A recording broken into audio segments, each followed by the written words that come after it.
NEET விலக்கு மசோதாவுக்கு ஒப்புதல் அளிக்க கோரி பேரவையில் தனி தீர்மானம் கொண்டு வந்தார் முதலமைச்சர் மு.க.ஸ்டாலின். நீட் தேர்வையை கைவிடும் வகையில் மருத்துவ ஆணைய சட்டத்தில் திருத்தம் கொண்டுவரவும் வலியுறுத்தல். தமிழக வெற்றிக் கழகம் சார்பில் மாணவர்களுக்கு விருது வழங்கும் விழா. 21 மாவட்ட மாணவ மாணவிகளுக்கு விருது வழங்கி வருகிறார் நடிகர் விஜய். நன்கு படித்தவர்களும் அரசியலுக்கு வர வேண்டும். மாணவர்களுக்கு விருது வழங்கும் விழாவில் தமிழக வெற்றிக் கழக தலைவர் விஜய் பேச்சு. நல்லா படிச்சவங்க அரசியலுக்கு வரணுமா வேண்டாமா? உங்களை தான் கேட்கிறேன். நல்லா படிச்சவங்க அரசியலுக்கு வரணுமா வேண்டாமா?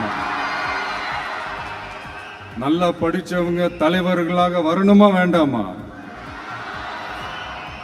ஓகே, ஆர்வம் எனக்கு புரியுது. பட் இப்போதைக்கு படிங்க, மீதி எல்லாம் அப்புறம் பார்த்துக்கலாம். டெல்லியில் விமான நிலையம் மேற்கூரை இடிந்து விழுந்து ஒருவர் உயிரிழப்பு, 5 பேர் படுகாயம். முதலாவது முனையத்தில் விமான சேவை நிறுத்தம். ஜியோவை தொடர்ந்து ஏர்டெல் நிறுவனத்தின் ரீசார்ஜ் கட்டணம் உயர்வு. வரும் 3ஆம் தேதி அமலுக்கு வரும் என ஏர்டெல் நிறுவனம் அறிவிப்பு. 10.5% இடஒதுக்கீடு குறித்து பேரவையில் அரைகுறை தகவலை கூறி அமைச்சர் சிவசங்கர் மக்களை ஏமாற்ற முயற்சிக்கிறார். தனி இடஒதுக்கீடு வழங்கினால் மக்கள் பாதிக்கப்படுவார்கள் என கூறியது அப்பட்டமான பொய் என்றும் டாக்டர் ராமதாஸ் பேட்டி. கள்ளக்குறிச்சி விஷசாராய உயிரிழப்பு எண்ணிக்கை 64ஆக உயர்வு. புதுச்சேரி ஜிப்மர் மருத்துவமனையில் சிகிச்சை பெற்று வந்தவர் ஒருவர் உயிரிழப்பு. ஓமலூர் அருகே தேசிய நெடுஞ்சாலை ஓரத்தில் ஒரே நேரத்தில் 5 கடைகளில் திருட்டு. கடைகளில் திருடர்கள் திருடும் சிசிடிவி காட்சிகள் வெளியாகி பரபரப்பு. நேற்று வரை தண்ணீரின்றி வாடிய தலைநகரில் பல்வேறு இடங்களில் வெள்ளம்.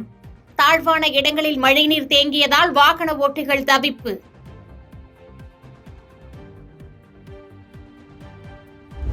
செங்கோலுக்கு மதிப்பு அளிக்காத இந்தியா கூட்டணியின் மனநிலை கண்டிக்கத்தக்கது என மத்திய இணையமைச்சர் எல்முருகன் கருத்து. நீதி நேர்மை தவறாமைக்கும் அடையாளமான செங்கோல் தமிழர்களின் மரபு என்று பேச்சு.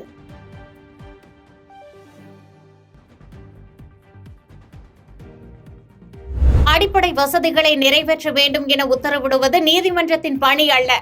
அரசு நிர்வாகம்தான் அடிப்படை வசதிகளை நிறைவேற்றி தர வேண்டும் என்று உயர்நீதிமன்ற மதுரை கிளை நீதிபதிகள் கருத்து.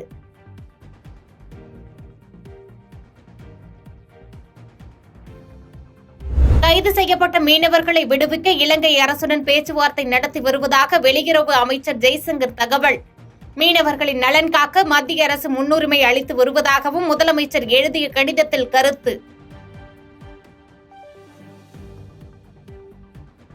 கூடலூரில் காட்டாற்று வெள்ளத்தில் அடித்து செல்லப்பட்ட காட்டு யானை. வெள்ளத்திலிருந்து தப்பித்த பதைபதைக்கும் காட்சிகள்.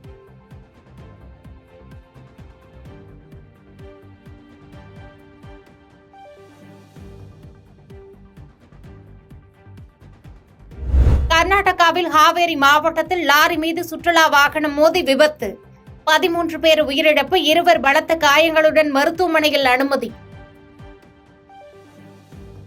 பாதகம் செய்பவரை கண்டால் நாம் பயங்கொள்ளலாகாது பாப்பா. மோதி மிதித்து விடு பாப்பா, அவர் முகத்தில் உமிழ்ந்து விடு பாப்பா. அண்மை செய்திகளை உடனுக்குடன் தெரிந்து கொள்ள இணைந்திருங்கள் இயம்நாடு தொலைக்காட்சியுடன்.